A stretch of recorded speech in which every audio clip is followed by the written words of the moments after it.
So before I start asking questions to the panel, I'd like to ask the audience, by a show of hands, how many of you worry about where chips are coming from? Chips are part of your daily life, semiconductors.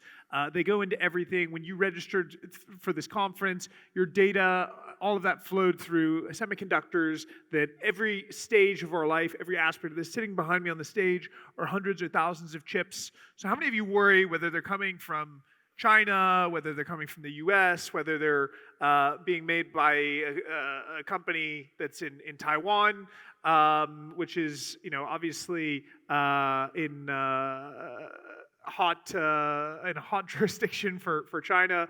So not that many people seem in this room to worry about it. The few that I saw raise their hands, see a few more. Maybe it's just lack of energy, trying to wake everybody up. But it's something that I worry about every day. And that's one of the things that we're going to be discussing here on the panel. Chips are they're really the beating heart of the technology industry, and 60% of them are made by one company, and 30 of the other percent are made by another, 5. So 90% of the industry is in the hand of a half a dozen companies, and the largest of which is of course TSMC. Bitcoin miners in particular, and we have a Bitcoin mining panel. We're going to be discussing a lot of our discussion around chips is going to be focused on mining. But one of the reasons that miners are mining probably more than any other industry is really at the bleeding edge and focused on chip technology. They rely a huge amount of their capital and capex is going directly into chips. Even when you look at traditional data center businesses, a lot of the spend and the capex goes into other pieces of equipment, not into the semiconductor itself. So if you're a successful Bitcoin miner, you are by default, or must be by default, an expert in the chip industry. And now there's not a day that goes by without an article in the press about the so-called chip war that's happening between the US and China. The US has passed the CHIPS Act, a $280 billion program to help the United States try to regain its abilities in that industry, and hopefully for the United States come to dominate it. The world has divided itself. We talked about how capital markets have been divided between East and West, but chip markets have been divided between East and West. Western firms are being told who they can and cannot buy chips from. So I wanted to open up this panel and discuss, Ruslan, what is it about chips? Why is this the center of a dispute between China and the U.S.? And why does this chip war even exist? Where is the genesis of it? Why are people so concerned about whether chips are made in China or in the U.S.? Yeah, so chips are actually processing chips are truly indispensable nowadays. If you take any kind of appliance, if you take any kind of a gadget, it has a processing chip today. So it's not just about computers, it's not just about phones or data centers. If you take a look at appliances, if you take a look at cars, if you take a look at some of the AI applications or even electric grid, all of that has chips today, processing chips. And this really became, the chips are not just sort of an economic factor, but it's also a national security factor. If you look at some of the military applications, the current wars in Ukraine-Russia conflict is a prime example of that, where Ukraine is able to fight a much bigger military by using the more advanced weapons. This also creates some national security issues. So that's why the largest economies, the United States and China, are paying a lot of attention to the chip and semiconductor leadership, and this is why it's becoming such a competitive issue in the current market.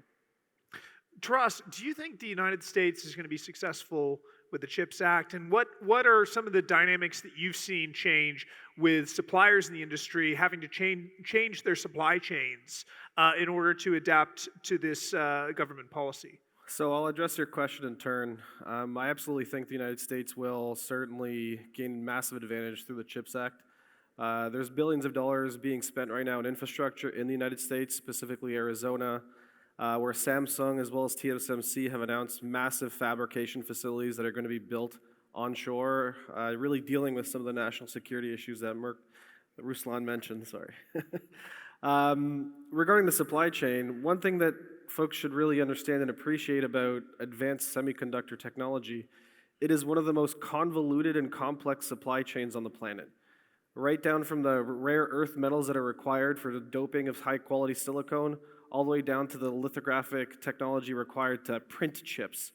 So the amount of parties that have to interact in an economically reasonable and rational way, I think is actually positive net-net for humanity globally and ensures somewhat political stability, even with folks that don't want to work together, because we all benefit as a society when we have access to high-quality silicon. Bringing it home to digital mining, which I'm a huge fan and obviously supporter of, I think chips really is what drives Bitcoin and Bitcoin technology. Michael Saylor has a great saying that Bitcoin is a technology-intensive process. If you look up the Bitcoin Mining Council slides, we've got a great one that explains that Bitcoin itself and the processing power itself has advanced 57,000 times in the last 8 years, and that is primarily because of the advances in chip technology that companies like Bitmain and MicroBT have bringing to the market. That type of technological advancement is virtually unheard of in any other sector. And we've gone from being a laggard on using GPUs and CPUs for hash rate generation to using 3 nanometer and shortly 2 nanometer technology for hash rate generation for the security of the Bitcoin network. So that type of technological advancement is something that we should all really be paying attention to, because that's something that we should all be proud of as a sector, to be using that type of technology day to day. I want to come back to technological advancement, but before I move on, you mentioned in passing as if it's an accepted fact, but I'd really like to drive into this. You mentioned the fabrication in Arizona as part of a national security interest of the United States. Absolutely. So this is a matter of national security for the United States. It's not just a matter of, we want to be more competitive, we want to, have more chips or create jobs in the United States. This is a matter of national security, which is why it's getting the kind of budgets that you'd see normally allocated to military expenditure. That's exactly it. And the reason being is because the most advanced chips can perform the most advanced functions, specifically around AI, geolocation, and as Ruslan mentioned, military targeting. And so if we don't have the ability to control the technology onshore, and there's interests that may not necessarily align with your own, that loss of control and loss of operational transparency is definitely something that the intelligence agencies and really national security is looking at. Fanny, one thing, we have a lot of investors in this audience. A lot of people in the audience invest. Actually, again, waking up the audience by a show of hands. Who's ever bought or traded a stock of a Bitcoin mining business? Okay, quite a good number of people in the room. Last time we had this conference in London, 80% of the room lifted their hands. So maybe in this region, not as many people have traded miners. But if you have, or if you're looking to, or if you're trying to understand this business, one of the things that you have to understand is how are they investing? How are they investing the company's capital in chips? We already discussed energy. That's obviously one aspect, and I won't delve into that. But how efficiently you're using that energy depends on your technology investments. So, Fanny, I'd love to understand for people who are trying to analyze or look at, why is this Bitcoin miner so much more valuable than that one, or why is this one performed better than that one, or why is this one taken so many write-offs? What can they understand on the balance sheet, on the income statement, on the financial statements that they're reading and analyzing? How can they better understand their chip investments and help them make better investment decisions? So first, you have to understand that it's a very young industry. And as a young industry, we need to, if we're a listed company, we need to report and make sure the numbers or the financial statement follow the accounting standards and all the financial standard that we need to follow.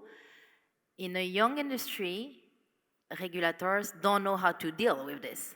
So we have two issues. We have all the revenues and all the capex, because as been explained, it's a very capex intensive business. So we need to invest a lot in mining equipment, ships, and infrastructure capex, so electrical equipment and other equipment. So if we go back to mining equipment, the price rise a lot last year and decrease a lot this year. So what is an impact on the financial statement? So that's the first point that we're gonna discuss, and the second one is how to book the digital asset in the financial statement. That's another issue. So today, for a mining company, as soon as you mine, the revenue, so the proceed, need to be booked in your income statement every day. But you didn't sell the Bitcoin, so you keep as an inventory, for example. But you've been forced to report this as a revenue. So let's compare to a manufacturer of table. You produce table, you didn't sell the table, it's in the inventory, in the balance sheet. You have no revenue. That's not what happened to mining company.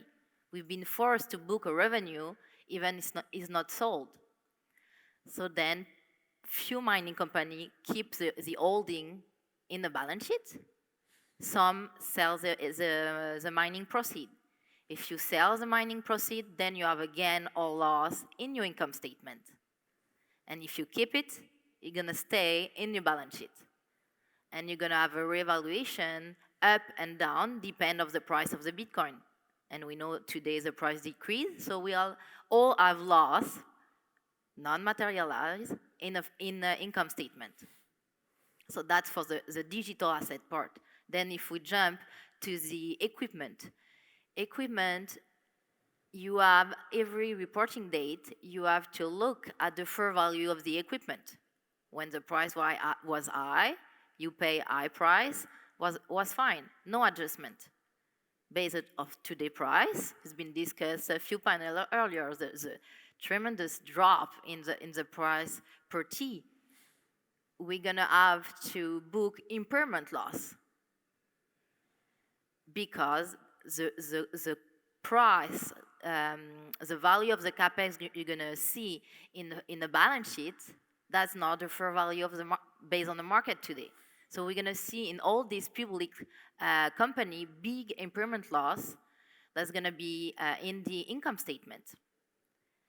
And then from the income statement, you move to the cash flow statement. Usually, as an investor, you look at the cash flow to evaluate if a company is profitable or not. And then you realize, as soon as you mine Bitcoin, for example, it's considered not as a cash or cash equivalent. Even if you can trade 7 a day a week, 24 hours, it's not a cash equivalent.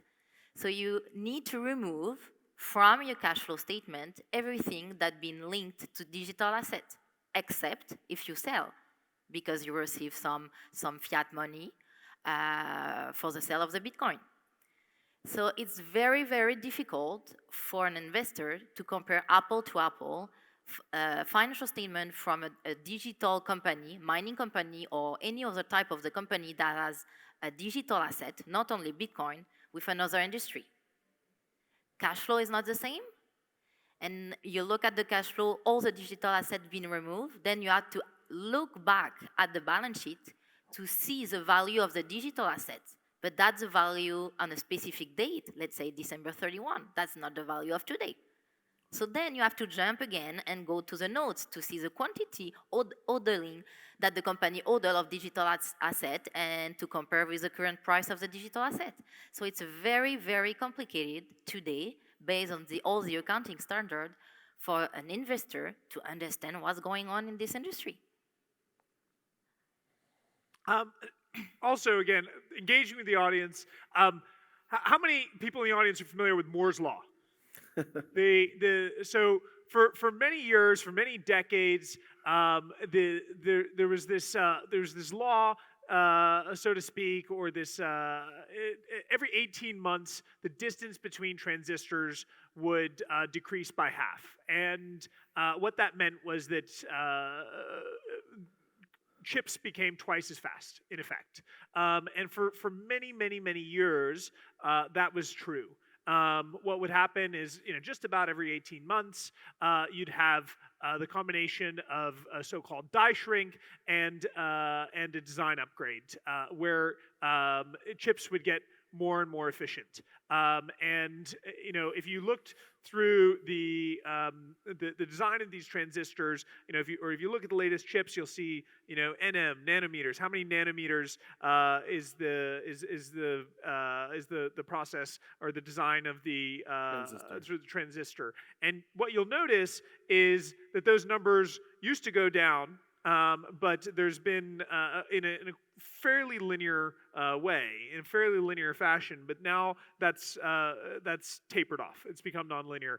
Going from 5 to 3 nanometers is much more difficult, and going from 3 nanometers and cutting that in half again is increasingly more difficult. And eventually, it's understood that will become impossible because ultimately you run into the distance between transistors being a few atoms across. And already some of these next generation chips in the laboratory are suffering from things like quantum tunneling, where an electron can actually sit in two transistors at the same time because they're so close together, meaning that the transistor doesn't know whether it's 0 or 1. So we're now running into the technological limitations of die shrinks.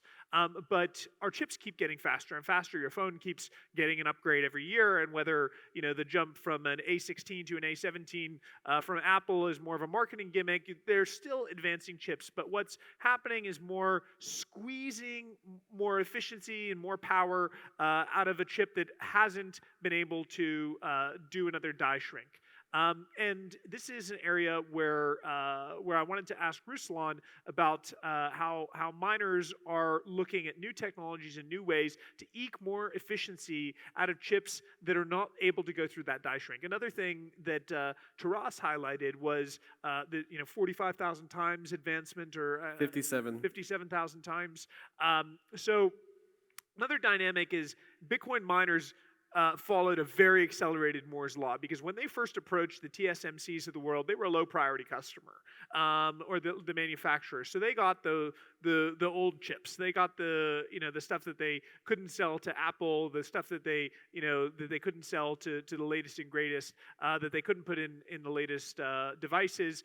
Now manufacturers are competing with Apple and going for the same chip design. So they went through this accelerated version of Moore's law, and are now again being forced to figure out other ways to eke more efficiency out of chips. So sorry for that very long introduction to the question, but it's a fairly technical subject matter. Ruslan, I know that your company, Merkle Standard, has been one of the companies that's really working at the cutting edge of efficiency, investing in hydrocooling and new ways of eking more efficiency out of chips. So if you could maybe share with the audience the type of investments that you're making, and how miners and other industries are going to figure out ways to continue to improve performance without the ability to have further die shrinks.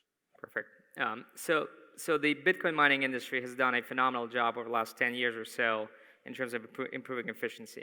If you look at the S1 miner that came out in 2013, this is Bitmain's first machine, the efficiency of that ASIC was about 2,000 watts per terahash. So think about 2 microwaves for every terahash of compute power. If you look at the latest generation machine from Bitmain, the S19 XP or S19 XP Hydro, this machine features about 21 joules per terahash. So this is a 100x improvement in efficiency in less than 10 years. And the S1 machine ASIC was actually utilizing a 45 nanometer process. And Zach, to your point, the industry also leapfrogged the technology roadmap and is now actually adopting the 5 nanometer process for S19 family of chips. The next phase is going to be obviously 3 nanometer process and likely 1 nanometer process in a few years. Now, in terms of what the industry is also doing to further improve efficiency, there's a couple of things that we can do. So the first thing starts with firmware. So there's, typically the OEMs in this industry keep the firmware very close to their chest.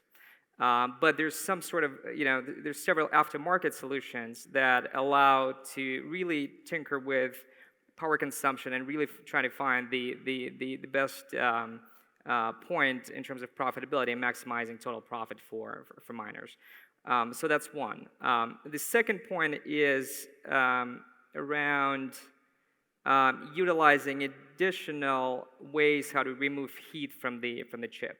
And there's two schools of thought in addition to air-cooled machines. The first school of thought is immersion cooling, where you take the miner and you actually immerse it into the liquid, it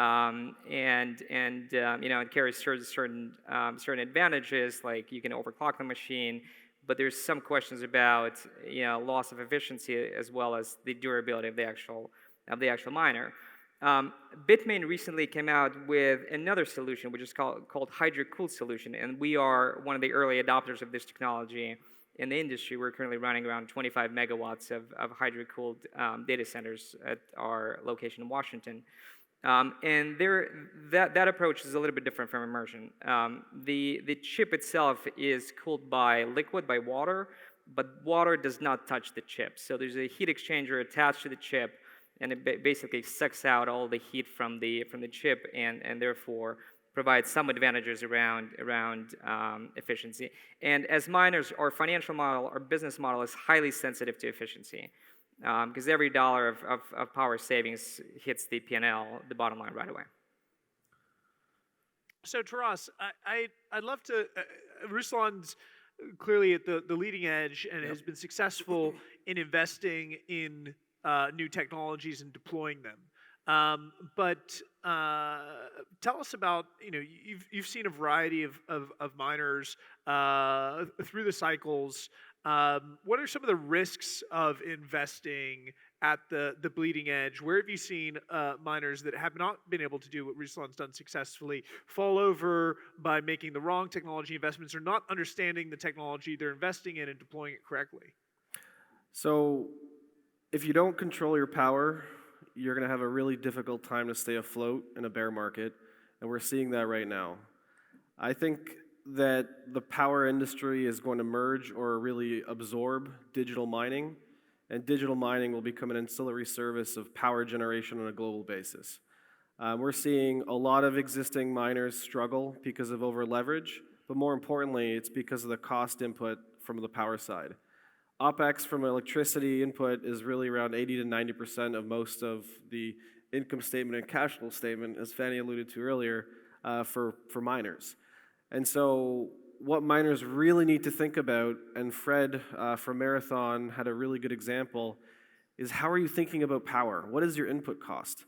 The chip side is one part that's extremely important because, as Ruslan mentioned, the higher efficiency is the better your P&L will be, a higher EBITDA, and obviously the higher net income will be. Ideally, you can hit net income. But it's really understanding how the power play comes into your ongoing operations. And so I really encourage everybody that's interested in digital mining to really start understanding power, because power plus high-quality technology gets the yield you're looking for a passive investment through Bitcoin mining. And that's something that I think a lot of people just either overlook or don't truly understand. So really, it's an energy game at this point once you have the right technology in play. Fanny, we're a little bit out of time, so I only have time for one more question. But can miners with very low energy costs take advantage of being able to invest in some of the older technology and deploy that successfully? Has that been a strategy that works for those that are in the bottom quartile or bottom decile of energy costs. That's pretty much what Taras explained. The biggest cost is the power. So if you manage to have a low power cost, then you can use less efficient equipment. And if you have this equipment for a long time, it's probably fully amortized anyway. So you paid the equipment for a long time and you just continue to use over a more longer period of time. So then it's only the cost of the power that enter in play. So thank you very much, everyone, for joining us. I think, a lot of people in the room were not experts in mining and may not track mining that closely. It is a very important industry for you to watch, even if you don't follow it as an investor, in order to understand how chips and investments in chips are going to continue to evolve. Miners are at the bleeding edge. Now they've leapfrogged other sectors in terms of investing in maximizing efficiency of chips, and we're going to start seeing the technologies. We used to see miners implement the technologies that traditional data centers use. Now I think it's going to be the other way around, where traditional data centers are looking at miners and figuring out how they did things, how they were able to maximize efficiency, how they were able to manage power as efficiently as possible. And there's a lot that the rest of us can learn from the mining industry with ultimately something that does, whether we see it or not, affect our daily lives, which are chips, the joules that are of energy that are flowing through those chips, the information that they hold. It's completely inescapable. It really is the bleeding heart of the technological capitalism that we're part of today. Thank you, everyone, for joining us for this session. And thank you to the panel. Thanks, folks. Thanks, Zach. Okay, Zach.